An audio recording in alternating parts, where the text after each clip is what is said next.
Bank Negara Malaysia menyarankan simpanan kecemasan minimum RM1,000 bagi setiap individu. Saranan saya, selepas cukup RM1,000 atau at least 3 bulan pendapatan, simpanan duit kita dah boleh ditukarkan kepada logam yang bernilai iaitu emas. Tujuan simpanan kecemasan adalah untuk kegunaan semasa kecemasan seperti hilang punca pendapatan, hilang pekerjaan, kemalangan dan juga lain-lain. Majlis kahwin, deposit rumah, deposit kereta adalah dilarang menggunakan dana kecemasan sebab itu bukan kecemasan.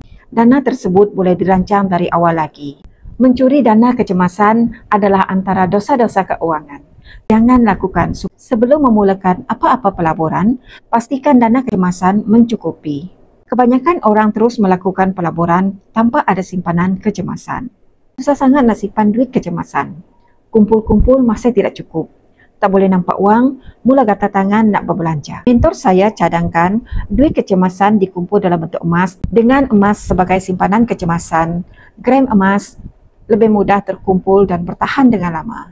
Emas dapat mengelakkan kita dari tarik sikit-sikit duit simpanan kecemasan. Aura dan fitrah semula jadi manusia sukakan emas menyebabkan kita ketagih mengumpul emas dan ini mempercepatkan lagi dana kecemasan kita terkumpul. Jika anda berminat untuk mendapatkan bimbingan percuma dan menjadi penyimpan emas yang berilmu, sila hubungi saya dengan klik link nak dinar di bio saya akan bantu sebaiknya.